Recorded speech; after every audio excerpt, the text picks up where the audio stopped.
Hi everyone, a quick video today just to show you a demo of how we can use LISP, which is the Locator ID Separation Protocol, as a routing protocol to aid in workload mobility. And workload mobility is essentially the concept of a workload, a resource, be that a virtual machine or a container or something like that, being able to move geographically to different locations, maybe as part of a disaster recovery scenario, for example, without the need to change its IP address. So in the lab today, as you can see on the right hand side, I have a very basic topology with two remote hosts at the top here, remote host A and remote host B. They are both on the same subnet 172.16.10.0/24, but they are physically located in different sites. So one is in site A and one is in site B. These sites are connected with layer 3 routing. So there is a point-to-point link between the two, as well as a redundant link through a central transport router. These networks are all layer 3 point-to-point links, and we're using OSPF to transfer or to learn the routes between them. And at the bottom, you can see we have a remote site where my machine is located, and this is the machine I'm going to use to attempt to contact remote host A and remote host B. So what we're going to do in this lab is we're going to jump onto both the site A and site B routers, and we're going to configure LISP. This is going to allow us to essentially move these workloads between each site without needing to re-IP address them. So the important thing to note here is that site B, while it does have an interface in this network, it is not routed. So we will not be able to access this network from site B. It is only accessible through site A. Okay, so let's get started. So on the left-hand side here, we have our site A router. And first, let's just take a look at our interfaces. So I'm going to show description quickly. We can see we have Gigabit Ethernet 1, which is our LISP network, our stub interface here, which is going to our site A core, where we currently have one machine connected. Interface 2 or GI2 is our interconnect across our transport network, so down to this transport router here. And GI3 is our point-to-point between site A and site B. If we just take a look at the IP addresses, you can see our stub network where we're running LISP is in the subnet 172.16.10.0, and we're using .1 as our interface IP. And then we're using the 10 network for our transport and point-to-point links. These are just /30 point-to-point subnets. If we do the same for site B quickly, just to review that, we will have a look at the interfaces again. We can see very similar. Gigabit Ethernet 1 is our stub LISP network, with Gigabit Ethernet 2 being our transport link and Gigabit Ethernet 3 being our point-to-point. So let's just do some initial connectivity checks. You can see I've kind of already done that. So let's ping our site A LISP network interface on the router, which is 172.16.10.1. This is, from our machine down at the bottom of our topology here. So we have reachability from our remote site to our site A LISP network.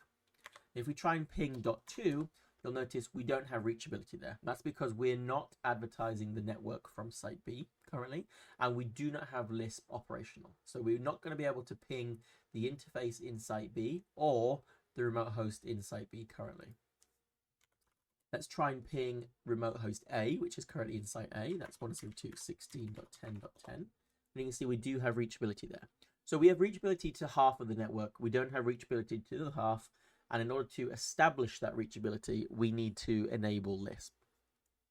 So let's go ahead and do that now. And we'll start on site A. Site A. So in site A, the first thing I'm going to do is to create a loopback interface that is going to be the source interface for our RLOC, or our remote locator. So I'm going to create a loopback 10. Loop 10. And I'm just going to give this a description, loopback, we'll say site A RLOC. I'm going to give it the IP address 192.168.10.1, and it's going to be a /32 address. I don't need it to be anything more It can be as specific as that. I'll no shut that interface, and it is important that in a Lisp topology that the rlock interfaces or the rlock addresses are reachable from both sites or from any site that is participating in the Lisp protocol. So I'm going to advertise this through OSPF by doing IP OSPF1 area 10, because site A in my topology is using area 10. So that's the first part. Let's do the same thing on site B. So on site B, let's go int loop 10 description loopback site B, rlock this time. We'll give it the IP address 192.168.10.2, again a /32 address. We'll no shut it, and we'll give it we'll advertise it through OSPF with area 20 in this case. Okay, so let's check if we can receive those routes. So we look good. Looks like on site A we see 192.168.10.1 connected locally, which is what we expect, and we are receiving 192.168.10.2 from site B across the point-to-point link. Let's just ping that address. We have reachability, and we'll do the same thing on the other side. Check that we can see 192.168.10.1, which we can, and we can also ping them. Excellent. So that's an important component of the Lisp infrastructure, right? Is to have these rlock interfaces set up. Now you could, if you wanted to, use a physical interface, although best practice is to use a loopback address that's always up and available, especially in topologies where you're going to have resilient links and things like that. Okay, so we have our rlock loopback interfaces configured. Now we need to go ahead and configure the routing protocol itself. So on site A, the first thing we do to enable Lisp on a router is the command router Lisp. You can optionally provide an ID if you want to have multi-tenancy.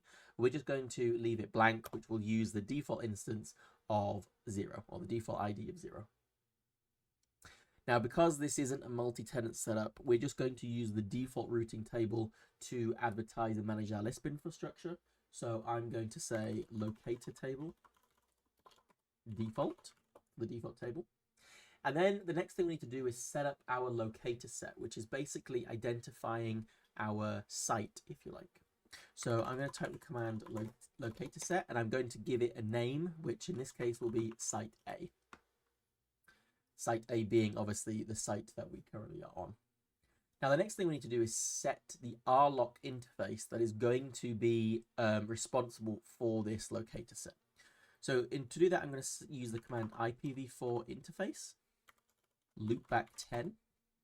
I want it to have priority 1, which is the highest priority, and a weighting of 100, which is just a default value. Of course, what you can do is site A may have dual routers, right? And so in the case of a redundant design, you would have a loopback interface on each router, and you can use the priority and the weighting to decide which one is going to be the primary, which one is going to be the secondary, etc. I'm not going to do that in this demo today. So with that, we can exit the locator set. And the next thing we need to do is configure our IPv4 service, right? Because in this lab, we're using IPv4 as our IP schema, and Lisp supports both IPv4 and IPv6 at the same time.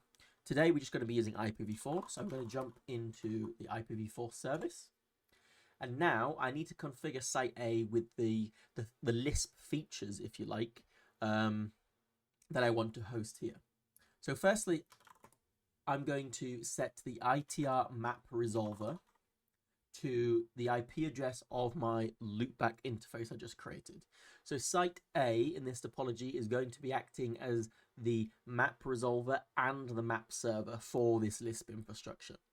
Typically in a more production-ready implementation, you would have these map servers and map resolvers elsewhere, maybe more centrally. So it might make sense to have that on the transport router, for example, if that is a router that you manage in your topology.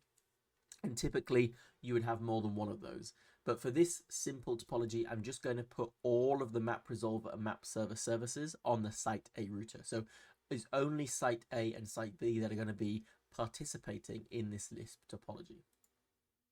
So ITR map resolver, the IP address we gave our loopback interface was 192.168.10.1. And I'm going to specify our ETR map server as the same IP address, right? So 192.168.10.1. And in this instance, we're also going to specify the authentication key, and I'm just going to set that as site A. I'm going to enable ETR. And I want this router to act as a proxy ETR and a proxy, ITR. And when you specify the proxy ITR, you need to specify the IP address again of your RLOC interface. Now, the proxy ITR and ETR basically enables you to exit the Lisp topology from this device, right? I want to enable map server and map resolver. So, like I mentioned, site A is going to be running the map server and resolver functions for this Lisp topology. And that is everything we need to do for the IPv4 service. So I'll exit out of there.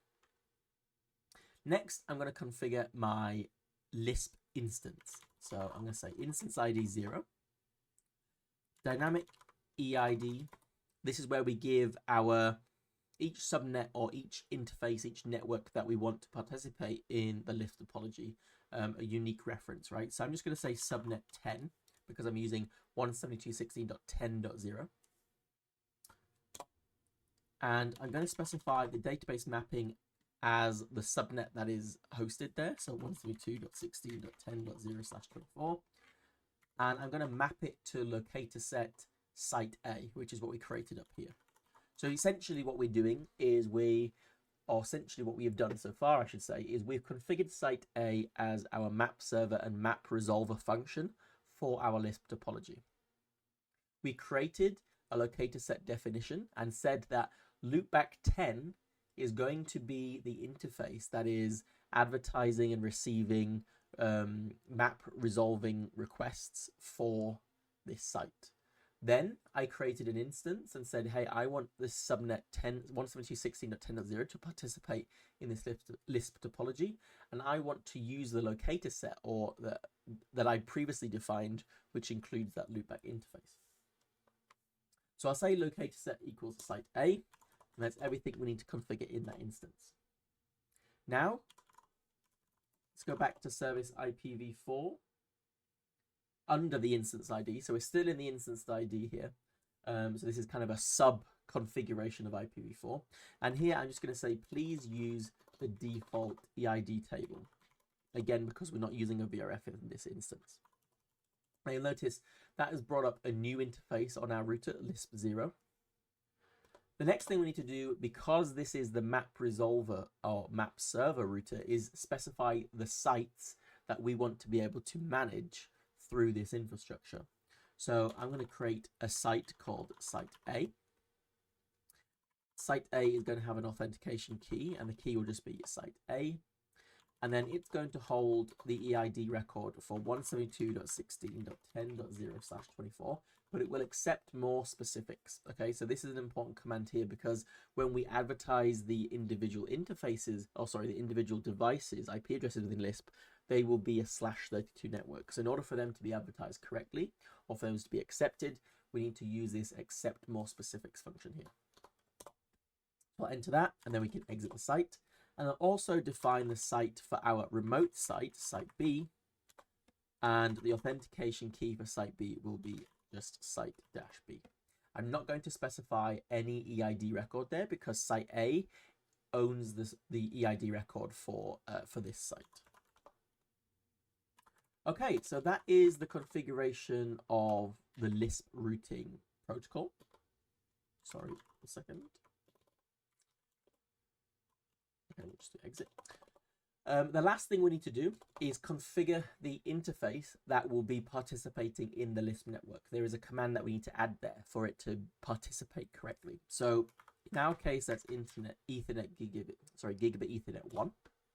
And here we need to enable LISP mobility. It's going to be part of subnet 10. Remember, that is the EID instance that we created. And we're going to use the command nbr proxy reply requests 3, which basically allows us to, and if I just remove this, you can see, right? It sets the proxy reply behavior, right? Because remember, we configured site A to be an NBR proxy. So we'll set NBR proxy reply. How many requests do we want to be able to send? And that will be 3. Okay. So that is site A configured. Let's just check that we haven't adversely affected any kind of connectivity. So we'll go back to our localhost and we'll try and ping remote host A again. And you can see it is still up and running. You'll notice we did drop 1 packet, and that is typically when Lisp is kind of setting up its initial mappings. So we could just go ahead and check. We could say show IP Lisp site. Okay, and sorry, I forgot my commands there for a second, so we just had to double check. So we can run show Lisp site. And we can see here that for site A, we do have a registration, which is 172.16.10.10/32. And it was registered by 192.168.10.1, which is the loopback interface on our site A router. So we know that Lisp is able to identify this host and has registered it correctly using its rlog. Now let's go ahead and do the same thing for site B. So here we are in site B. Remember, we've already configured that loopback interface. So the next thing to do is enter configuration mode and go to router Lisp. Again, we'll use the default instance. We need to set our locator table to the default. And then we're going to create a locator set just as before. In this case, we'll call it site B. Now, again, we need to specify the rlock interface for this Lisp site. So that will be IPv4, interface loopback 10 with a priority of 1 and a weight of 100. Now we jump into our IPv4 service. We are going to specify our ITR map resolver as the loopback interface of our site A router, okay? Because our site A router is providing the resolver functions for this Lisp topology. So that's going to be 192.168.10.1, and we'll enable this router for ITR. Then we'll say our ETR map server is again going to be our site A rlock loopback, which would be 192.168.10.1. And the key we specified before, or previously, if you remember, was site-A. And we also want this router to act as an ETR. Now, in this topology, site A is our gateway for this subnet. We don't have any redundancy set up in this topology. So an important command that we need to include here is to use PETR. So this is essentially going to enable the proxy ETR for this site. And it means that any requests going for the default gateway will be forwarded to site A. Okay, and again, the IP address we're going to use for that proxy ETR is the loopback interface on the site A router. So that's an additional command we added to site B that we didn't have to add on site A because site A was the local router for this subnet. Now we'll jump into instance ID 0 again. We'll specify our dynamic EID, this case as, with the same name, subnet 10. I'm getting ahead of myself. So subnet 10 will be the same name and the same database mapping, 172.16.10.0/24, and the locator set in this case will be site B. So this is the same command we ran on site A, but instead of mapping that locator set to site A, which is again in site A, this time we're mapping it to the locator set I just created in site B. Okay, so let's exit out of that dynamic EID. And while we're still in instance 0, we'll jump into service IPv4 and we will specify our EID table to use the default table. Perfect. Okay, so now we have our topology essentially up and running. The last thing to do is just to configure our LISP mobility on our interface in site B as well. So let's jump into GI1 and we'll run the command LISP mobility subnet, subnet 10 NBR proxy reply requests 3. We'll use the same one here. Okay, and there we go. So let's have a look now at the command we ran previously, show LISP site summary.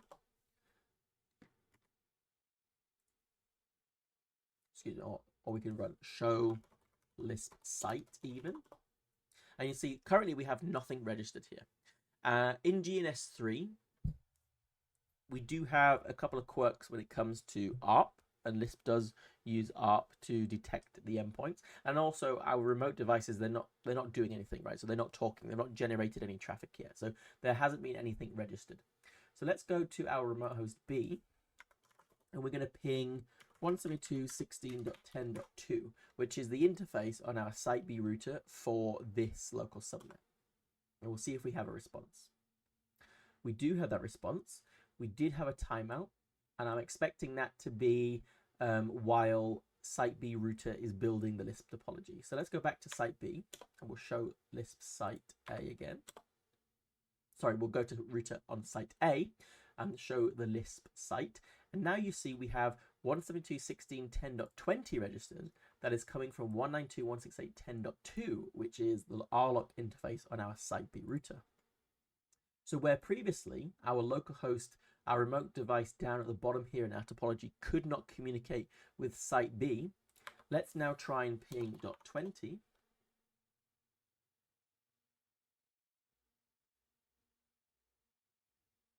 And as you can see, we now have a response. So we are now effectively using LISP from, I say effectively, we are now using LISP from site A through to site B through a LISP tunnel to be able to connect to our remote B host. Now let's see if we can actually get workload mobility to work here. So what I'm going to do is disconnect remote host A from core A, and I'm going to connect it to core B.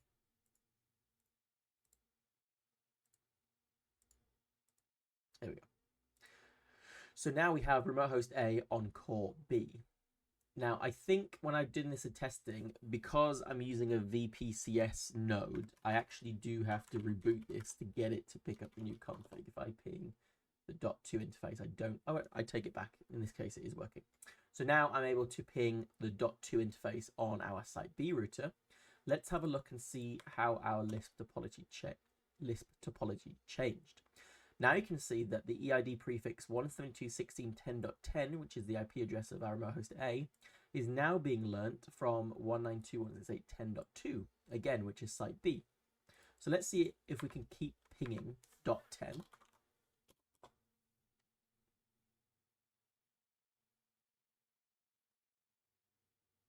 And once again, you can see now that we have reachability to that device. Even though that device is not connected to site A, it is in fact connected to site B. So that was just a very simple demo of configuring LISP and explaining a little bit about how it can be used to achieve workload mobility. In the future, I'll create a video that goes a little bit more into detail about how LISP actually works and its various components, such as the ITR and the ETR routers, the proxy ETR function, etc., etc. But in the meantime, I just wanted to show you quickly how you can achieve workload mobility in a simple topology using LISP.